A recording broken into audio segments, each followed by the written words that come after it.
Hello my Pauper Commander friends, and welcome to the Uncommon Commander. My name is Ryan, and I'll be your host. I welcome the Pauper Elder Dragon Highlander players specifically today because today I'll be presenting a Pauper EDH deck. That said, even if you're not currently a Pauper EDH player, I still very much want to welcome you too. You may find some tech or some inexpensive good cards that you enjoy in this video, or it may ignite a passion for Pauper that you didn't even know you had. On the plus side, Pauper doesn't cost much money to play, and this deck is no exception as it comes in at about $28 as of the time of the video. And without further ado, today's commander is, drumroll, okay I don't have that sound effect so I'll just say his name, Soaring Thought-Thief. This creature is a Dimir colored human rogue with a 1/3 body that costs 2 mana. It has flash and flying keywords, and 2 abilities that read, as long as an opponent has 8 or more cards in their graveyard, rogues you control get +1/+0, and whenever 1 or more rogues you control attack, each opponent mills 2 cards. So the game plan has been laid bare by the commander itself. We're going to try to mill our opponents early, and then swing in with a buffed rogue army in a fast-paced aggro strategy, keeping in mind that in Pauper EDH, life totals begin at 30 instead of 40, and commander damage is reduced down from 21 to 16.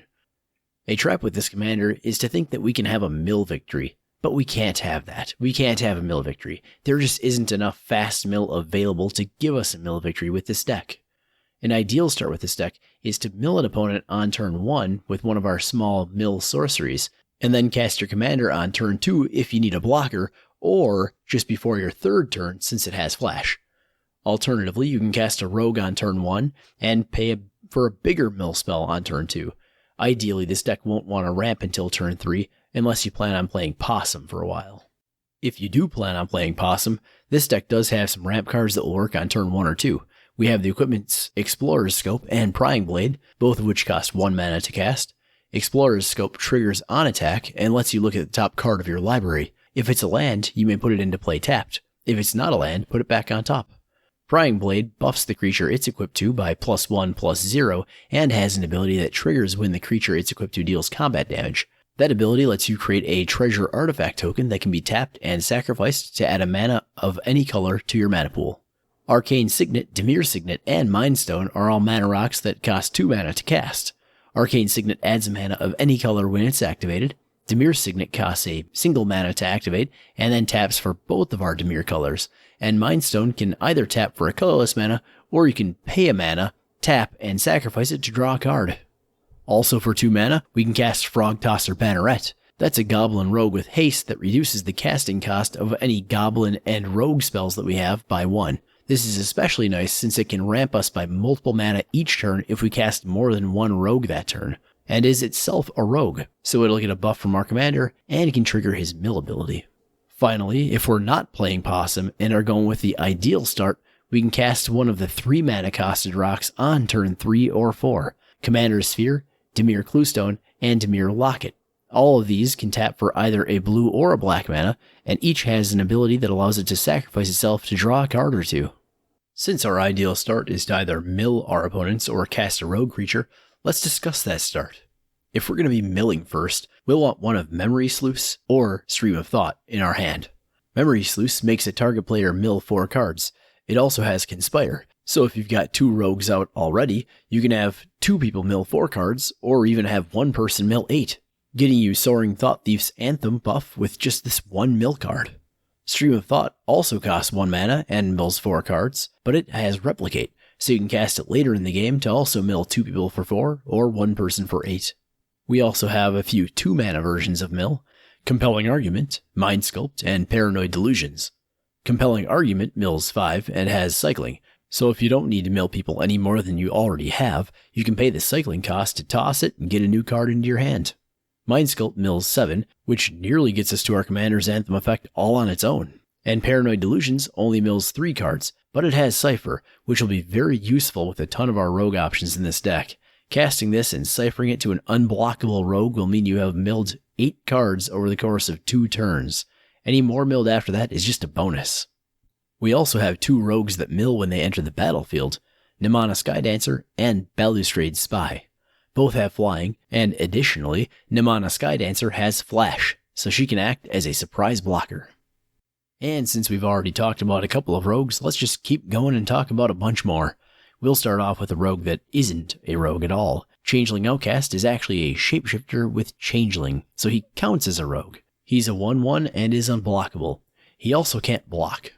Triton Shorestalker, Slitherblade, and Quake Vampires are all rogues that cost 1 mana. Triton Shorestalker is an unblockable 1/1. Slitherblade is an unblockable 1/2, and Quake Vampires is a 1/1 with Swamp Walk. It also has Multi-Kicker for 1 and a black. It enters the battlefield with a +1/+1 counter on it for each time it was kicked. This allows it to scale up well so that it's useful at any point in the game. At 2 mana, we have Blighted Agent and Looter Ilkor, a couple of blue rogues. Blighted Agent is an unblockable 1/1 that has Infect. Once our commander's Anthem effect is up and running, this can be a real clock for your opponents. Looter Ilkor has Shadow, which gets him very close to being unblockable, and whenever it deals combat damage to an opponent, you draw a card and then discard a card, giving you some nice card selection. We also have 2 black rogues at 2 mana, in Doomed Operative and Expedition Skulker. Doomed Operative is a 2/2 rogue that gets +1/+0 and Death Touch if you control an artifact. Expedition Skulker is also a 2/2 rogue that has Death Touch if you control another rogue. Moving into the 3 mana territory, we have the Silver Surfer, Death Cult Rogue, and we also have Nurok Spy. Death Cult Rogue is a 2/2 black and blue rogue that can only be blocked by rogues, and Nurok Spy is unblockable as long as the defending player controls an artifact. Those are pretty prevalent in EDH, so that seems pretty decent here. Latchkey Fairy, which I'm pretty sure is a term my old gym coach used to call me, is a 4 mana blue rogue with a 3/1 body and flying, and can be cast for its prowl cost of 3 mana if you've dealt combat damage this turn with a fairy or a rogue. It also draws a card when it enters play if it was cast this way.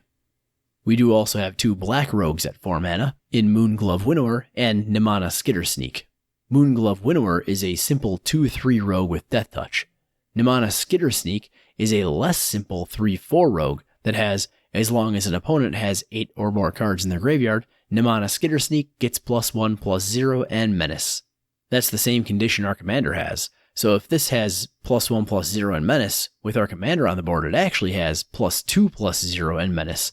That's a pretty decent bomb for a common rogue. You know, it occurs to me that I'm setting kind of a bad example for the kids here. What kind of person plays a bunch of rogues? At least none of these rogues have had any mechanics that simulate stealing things. Well, that ends here, as pretty much all of our card advantage in this deck is tied to rogues attacking and getting through for damage without getting caught by our opponent's creatures, picking their pockets along the way.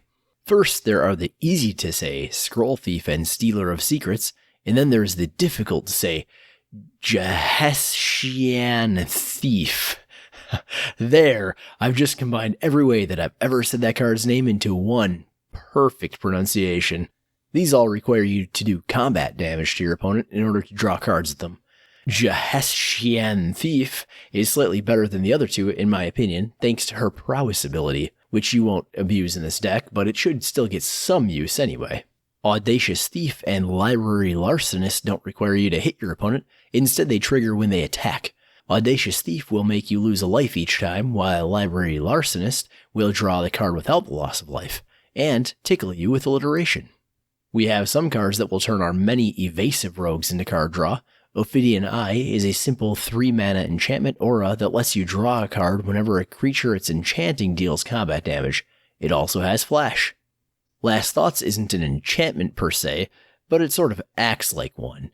It's a sorcery that lets you draw a card, but then it has Cipher, which is the part that kinda acts like an enchantment aura. So first you cast it and get a card, then you swing with a creature, and if that creature deals combat damage, you'll cast another copy of Lost Thoughts, and you'll just do that each turn. A card that draws us cards a bit differently than the rest is Distant Melody. Distant Melody really only works on a full board, so it's a little bit win more. I don't like that, but it can be pretty powerful draw. If you don't like that aspect of it, take it out and put Thassa's Bounty in its place. An alternative way of filling our hand back up is through Recursion. Corpse Hauler and Midnight Scavengers are both rogues that can bring other rogues from your graveyard to your hand. And my apologies, but I did not put Graph Rats in this deck, but that would be a fun inclusion if you want to.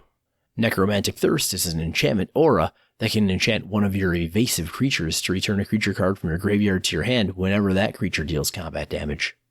Some of those card draw creatures require us to get through, but they didn't have evasion themselves, which is kind of an issue because they're very small bodies. So I've decided to tuck some evasion cards into the deck. First up is Aqueous Form, which is another enchantment aura. This one costs 1 mana to cast and makes the creature it's enchanting unblockable, and whenever that creature attacks, scry 1. We also have 3 enchantment auras that give evasion and a buff. Infiltrator's Mage Mark gives the creature it's enchanting and each other creature that is enchanted a +1/+1 and unblockable to everything except creatures with Defender. Untamed Hunger gives the creature its enchanting +2/+1 and Menace, and Tricks of the Trade gives +2/+0 and makes the creature its enchanting unblockable. We also have a couple of evasion spells that give protection for the creature they're attached to. Protective Bubble gives the creature its enchanting unblockable and Shroud, while Whisper Silk Cloak is an equipment that gives the creature it's equipped to unblockable and Shroud. Speaking of cards that give protection, these next ones give protection or can be used like removal. Broken Ambitions is to mill as Syncopate is to exile.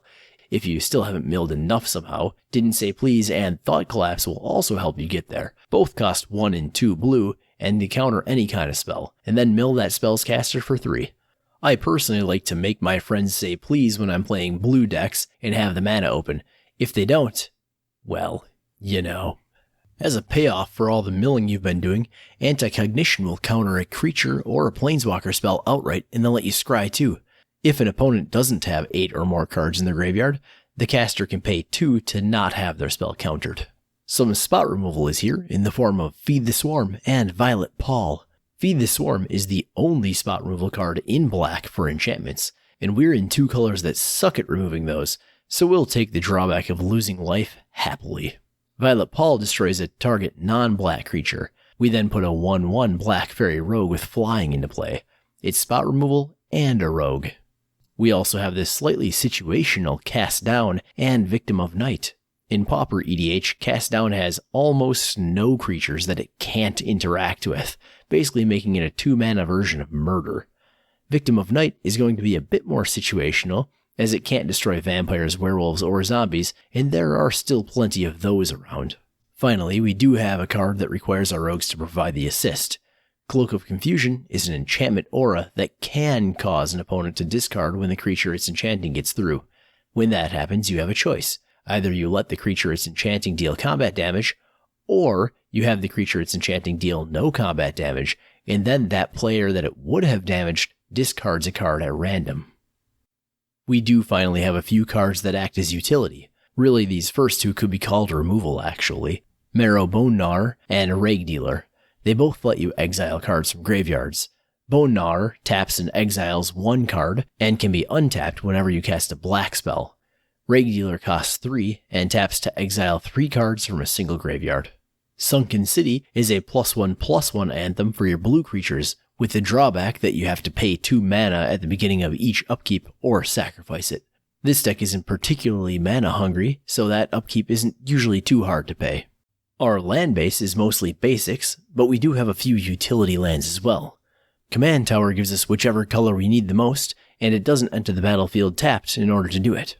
Opal Palace can give us whichever color we need if we pay a mana into it, and if we're casting our commander, it gives a +1/+1 counter for each time that commander's been cast from the command zone, but it will usually just tap for a colorless mana. We also have a couple of lands that enter tapped. Path to Ancestry taps for blue or black in this deck, and when it's spent to cast a human or a rogue, which is every single creature in this deck, we get to scry 1.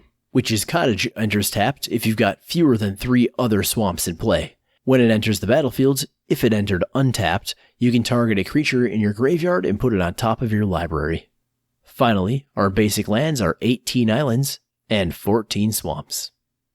Alright, we're nearly to the end of the video, and that means it's time for the segment that I like to call... The Final Countdown! a segment in which I hand select 5 cards from the deck and place them into an order that is not at all arbitrary, except for what it is. Today's cards are listed in a very particular order, and that order is, as always, 5 through 1. At number 5, we've got a card that is sure to make you grin and your opponents grimace, especially if you enchant Death Cult Rogue with it. Number 5 is Helm of the Ghast Lord. This enchantment aura gives your creature a +1/+1 buff and lets you draw a card when that creature hits the opponent if it's blue. It instead gives your creature a +1/+1 buff and makes an opponent discard a card when it hits them if it's black. But the really fun times come when the creature is both black and blue. Now it gets both abilities. I already mentioned Death Cult Rogue as being particularly nasty in combination with this card, but you got evasive black and blue Rogue right in your command zone too, and that commander damage is lethal at 16 here, so do the math. Because I can't. Number 4 is another Rogue, and this one doesn't care about evasion at all. It's going to swing the board for you even without being able to attack. Syndicate Enforcer is a 3/2 rogue that may not have any evasion, but that's okay because he does have reach. Not the reach keyword ability. Instead, I mean that he has the ability to hit opponents that he can't actually attack due to their blockers being too strong. He does this through Extort. You may notice the Orzhov colors in the reminder text. Don't worry, this card is legal in this deck, as reminder text does not count toward a card's color identity. I read that on the internet, so it must be true. Number 3 is a card that is a bit more situational than some others on this list, but it's also got crazy good upside for a common rarity card. Gaze of Pain is a card we'll cast before the combat phase. The Oracle text then reads, until the end of turn, whenever a creature you control attacks and isn't blocked, you may choose to have it deal damage equal its power to target creature. If you do, it assigns no combat damage this turn. It basically allows our unblockable creatures to become removal. At worst, they'll be spot removal. If you have enough power on the board and enough rogues, this could be a board wipe. And board wipes are pretty rare in Pauper Commander, giving this some real value. At number 2, we've got a mean old card that takes a little bit to get going, but once it does, it is nigh unstoppable. Marchesa's Emissary doesn't have any evasion, which is why she can take a bit to get going, but she does have hexproof, which makes her extremely hard to remove with the limited amount of board wipes and sacrifice effects available in Pauper EDH, and she also has Dethrone, so she can get very big over time. That burning body you see beneath her, that's not a human, that's an Eldrazi. At number 1, we have a card that isn't the best card in this deck, but it's also not been tagged number 1 arbitrarily either. It's number 1 because it changes the rules of the game for the fun of all of the players at the table. Canal Courier is here to make us the Monarch. We do have a few Death Touch creatures in this deck, making people a little more reluctant to attack us, so it's possible we'll even hold on to the Monarchy on occasion. If we can't though, that's okay. When we aren't the Monarch, it'll make our opponents focus on attacking each other. And when we want to take that Monarchy back, we can just swing in with an unblockable creature to do it. A, B, C, it's easy as 1, 2, 3. Well, why don't you look at me? A, B, C, 1, 2, 3. I'm the freaking Monarch. Well, the drums have started up, and that means we've come to the end of our show today. I want to thank you for watching this episode of the Uncommon Commander. Each deck I make a video for can be found at my tapped out page, which is linked to in each video description. Feel free to copy your favorite decks or swap cards in and out to really make them your own. Again, if you enjoyed the video, and I hope you did, please click the thumb up icon below this video and click my logo embedded in this video to subscribe so that you don't miss our future content. Also, feel free to leave a comment below or email me at uncommoncommander@gmail.com, spelled exactly how it sounds. Thanks for watching, and I'll see you next time, friends.